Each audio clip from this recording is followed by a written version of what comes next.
However, he was detained. He delayed his going to them. Brothers and sisters, don't stop believing. God has heard your prayer. He has heard your cry. He knows your situation. He feels your pain, your suffering. He experienced greater on the cross. He knows what you're going through. He can identify with you. He has compassion for you. Yes, he cares. It said the Lord, the one you love, is sick. Mary and Martha knew how much Jesus cared about their brother Lazarus. Do you know how much Jesus cares about you? I pray that you would stop allowing the sickness, the financial difficulty, wherever you are, consume you and take you out of fellowship with God, where it will cause you to stop believing that he cares and that he is able to meet your need.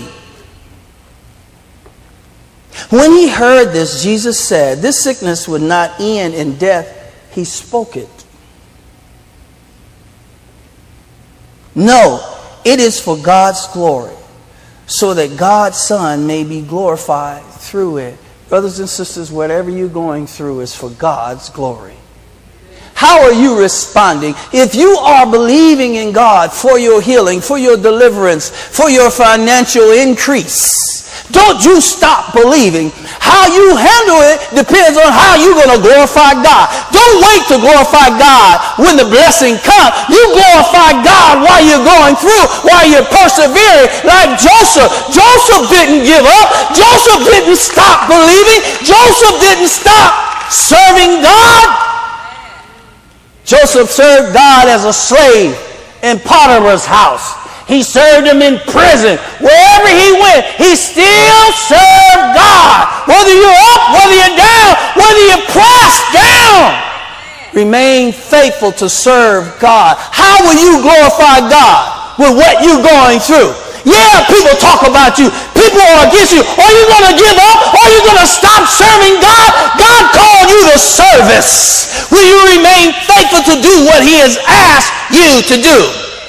We take pianos, take them off the stage, we bring them back, we get on the praise team, we sing songs, we get mad, we leave, we come, we go, we stay out. Somebody sat in my seat, somebody said something against me. We wear our feelings on our sleeves. Fail to remain faithful to serve God, to honor God. We get mad and we give up. And that's when God is not glorified.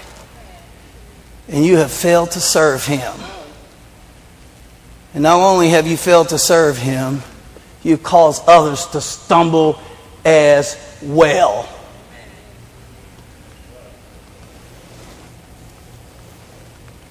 And then he said to his disciples, let us go back to Judea.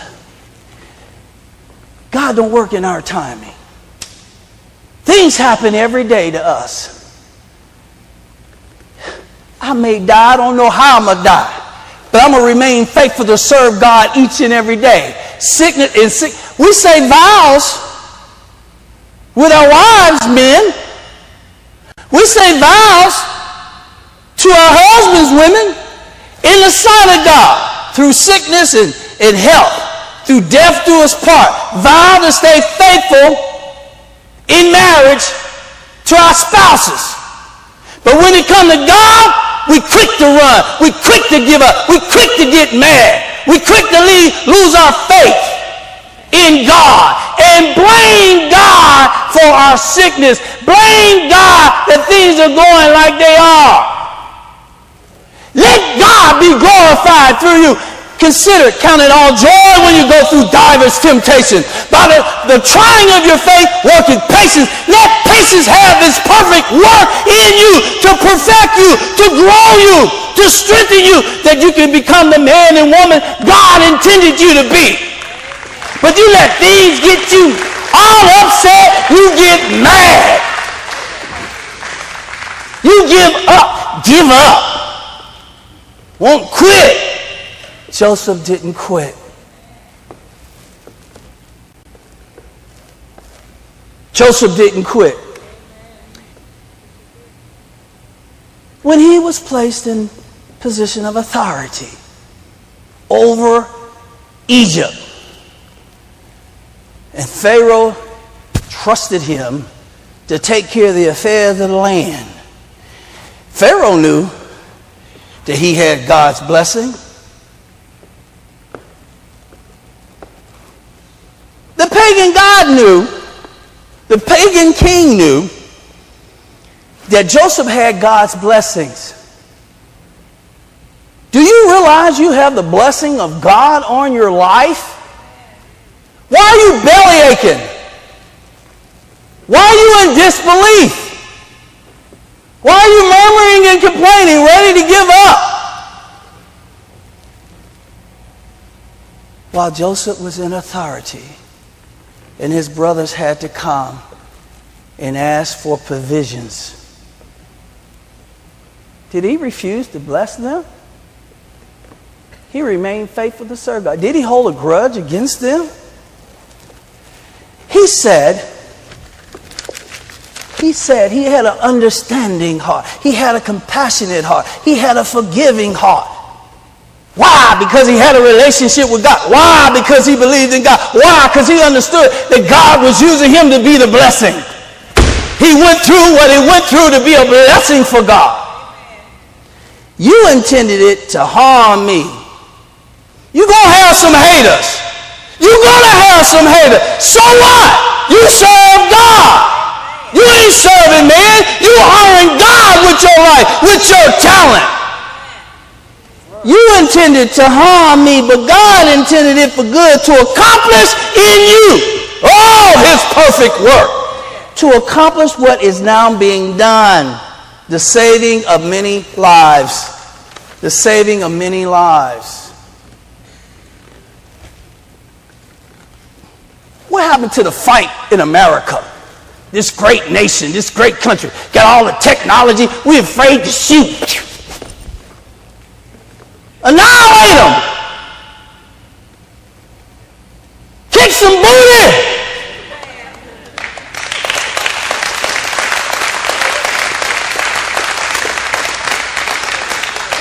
What happened to us?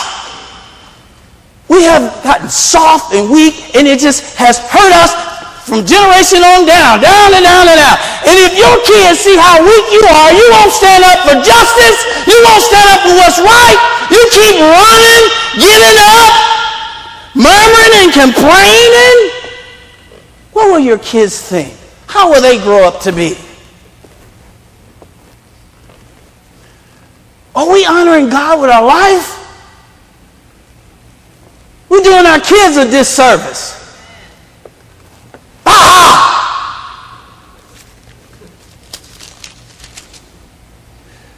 I would never lose my fight. The taste of blood is in my mouth. You know why? I'm a servant of the Most High God. Get it back. Get it back. I'm holding on to my faith, brothers and sisters. You know why? That's what the enemy wants from me. He wants my faith. He don't care about your job. Nothing else. He wants your faith. Ask Job. Job will tell you. Satan said to God, I'll make him curse you to your face. God said, not Job. Job's a fighter. Job's a perseverer. Job's an overcomer. Job, you don't know my servant. Have you considered my servant? Job's a bad boy. Because he knows how to control himself, handle himself. Huh? He don't get mad and give up. And oh, okay.